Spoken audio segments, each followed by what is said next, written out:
it going, guys? Today I just want to give you a quick review of my Seiko Presage SARY055 watch, which, if you're not familiar, this is kind of seen as a more affordable alternative to the Seiko SARB lineup of watches.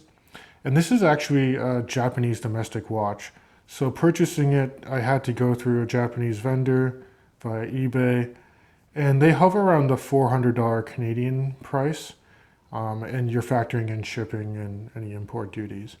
But again, you're saving a few $100s compared to the SARB lineup, and I'll kind of contrast the differences of this watch between the SARB series. But before I get too much into it, I'll just give you a quick wristwatch check. I'm rocking my Oceanus by Casio. It's a really nice titanium piece. I'm really enjoying it.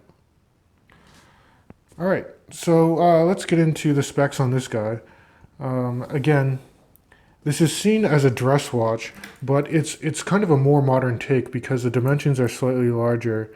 Most people say, you know, wearing a dress watch, you should be 40 millimeters or less. This is hovering around 41. I've measured it actually closer to about 42 millimeters in diameter. But overall, the dimensions, I think, are really well suited to give you a really nice, comfortable feel and be larger than the SARB series, which is about 38 millimeters, I believe. So I think the dimensions are good. If you're looking at the case thickness, it comes in at about 12 millimeters thick. Tip to tip here, it's about 49 millimeters.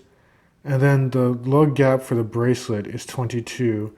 And the bracelet tapers down nicely to 20 millimeters at the clasp.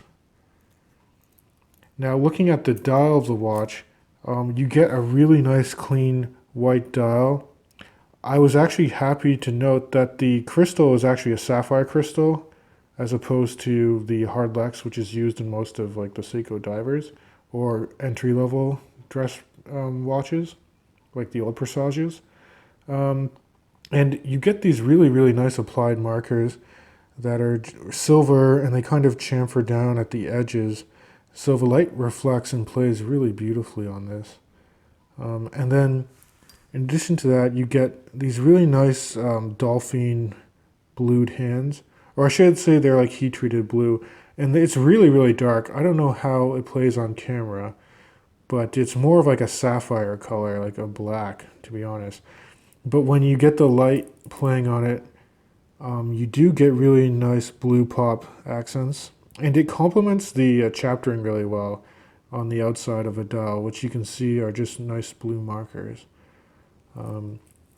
This is rocking the Seiko in-house 4R36 movement, which is a workhorse standard movement, and it's used in a lot of the Seiko divers like the Turtles and the Samurais. You know, contrasting it to the SARB, which uses the 6R15 movement, I actually don't notice too much of a difference between these two movements. I mean, I own watches with both of them in them. The main difference is with a 6R15, you have a 50-hour power reserve due to the materials used in the mainspring. But accuracy-wise, I mean, both the 4R and 6R calibers, I would say, are about the same accuracy. Anecdotally, this gains about plus 7 seconds a day. What I also like, and again, keeping in mind this is a Japan domestic model, is that on the day and date display, you have dual language, English and Japanese. And you can see I've kept the day on the Japanese language. It's Thursday, but you have a Japanese symbol there, which is really nice. And I'm going to zoom in on the dial just a little bit so you can kind of get a better perspective here.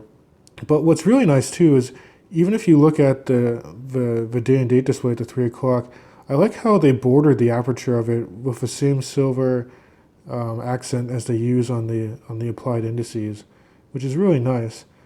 You can also see that the Seiko logo is applied near the 12 o'clock. You have automatic printed at near the 6 below, and then just below the indices themselves, you can see it says Made in Japan. It gives you the caliber number. So this is, again, a made in Japan watch. You won't really find these floating around in North America too much. I'll just show you the case profile now too. I really like the case design and the cues that Seiko takes with their dress watches or their, mid to upper range Seiko watches in general, where you have these transitions between brushed and polished along the case. You have a really nice signed Seiko crown. It's gnarled really well. It's not a screw down crown, but it being in the 4R caliber, you can manually wind it. And also, you can pull it out and you can hack it. So note that the second hand has stopped when I pull it out to a second position. And you can just adjust the time however you like. And you're good to go. You can just give it a quick wind. The action on the crown is really, really smooth. It does feel really solid, which is great.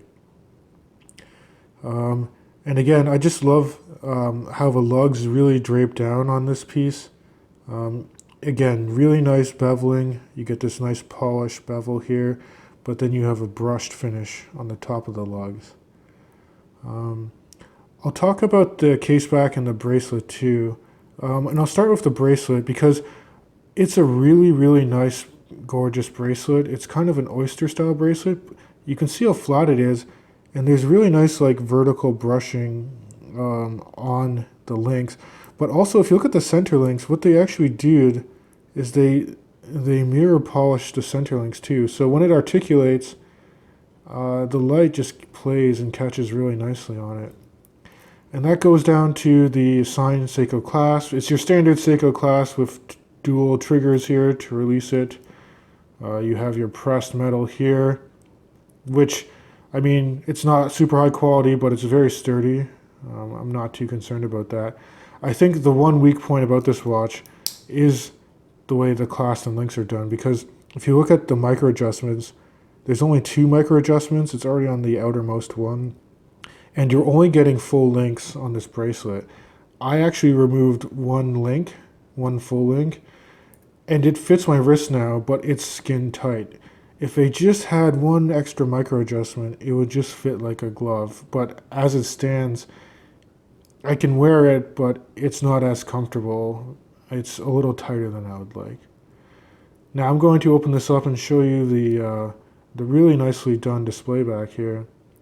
So you can see Seiko does a really nice job decorating the rotor on this movement. And this actually differs from the SARB series because on the SARB you have a display back as well, but they don't actually do the gold rotor. It's actually just done the same as the rest of the movement. But you can see on the back too, on the rotor, it's signed Seiko, it's 24 joules. And then you get some more information about the watch. 100 meter water resistant, again with that non-screw down crown, which is still really good.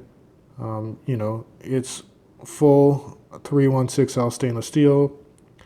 And you can also see, look at here, you get actually solid end links, which is a really nice feature for the bracelet. Again though, sizing was a bit of an issue for me. It shouldn't be for most people. I mean, I would have loved to try this on in a store, but again, you're not going to find them in North American stores. So I had to get it shipped.